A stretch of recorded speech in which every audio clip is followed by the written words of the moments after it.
The necessity to maintain health has become more immediate, and basic changes in the foundations of our daily life have become imperative. However difficult it may be, if we fail to make such changes, we are bound to live as helpless beings, giving birth to children who are congenital idiots, congenital heart patients, and children who are psychosomatics because of the disturbance of the hormones during their birth. Imagine the fate of the human society after 50 years if things go in the same direction. We are already experiencing the results. When we see the international political heads precipitating the situation into a world war, we can understand how crazy and unhealthy and sickly their minds are, and how restless they are heading to a total destruction of the world. All this is nothing the result of too much drugging. When a product of over-drugging becomes an administrative head of a country, he will work as a crank and a fool and lead the country and other countries also into destruction. And we have seen 2 world wars after the medical science has advanced enough. Now I will make an open thinking about the fundamental changes we have to make. First of all, believe that medicine never cures disease. Medicine can stimulate your vital force to cure itself. That is what every system of medicine except allopathy proves. Homeopathy and Ayurveda prove the same thing. Homeopathy and Ayurveda and homeopathy prove the same thing. Iskadar proves the same thing. Naturopathy proves the same. And the ancient Arabic medicine proves the same thing. Any system of medicine in the world except allopathy strongly proves and believes that medicines will never cure diseases. Medicines are used to stimulate the vital force to cure itself. That is why in homeopathy the medicine used is very, very negligible. Same thing with other systems also. The auto-healing centers of the constitution should be allowed to cure themselves. Medicine should be used only when it is absolutely necessary. Even that only for some time, until we gain the confidence that we can live without medicine.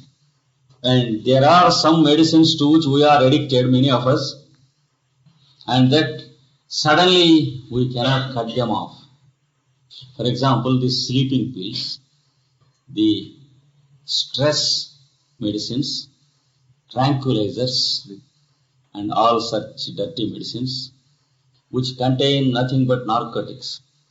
And when once the patient stops them suddenly, he may go into a breakdown, total breakdown of health. Such people can gradually reduce the number of medicines, taking the guidance of a person who has already practiced it. After 1 year or 2 years, you will find that the person requires no medicine at all. How to stop is the problem. You might have heard an incident in the life of Sri Ramakrishna Paramahamsa. Ramakrishna Paramahamsa, the guru of Vivekananda. A person who was addicted to this much of opium came to him one day and he asked him, "How can I get rid of this? I have seen many yogis and Mahatmas, but nobody could help me. I cannot live without this.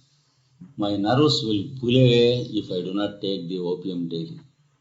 Then he smiled and said, "You bring a little sensitive balance to me with which you weigh gold In India, gold is weighed with small balances, with some seeds on the other side. The fellow got it, and the Guru said, "You bring 1 day's dose of opium which you take. On one side of the balance, you put it. On the other side, you put a piece of chalk.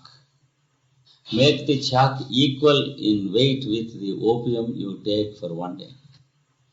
Then I will do you some magic." Then the patient brought all those things and got exactly the same weight of the chalk. Then the Guru said, "Don't think of stopping opium. Every day weigh the opium with this chalk and eat it. You will see within how many days you will stop it.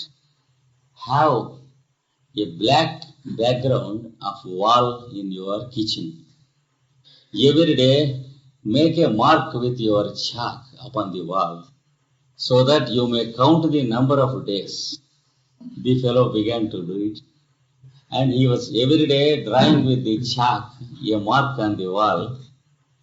After it has become half, he could understand that the quantity of opium he was taking is decreasing.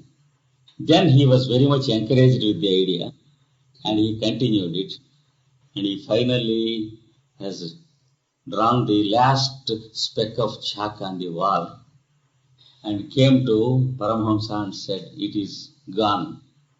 So if we use our skill in a constructive and a positive way, there is nothing that cannot be achieved.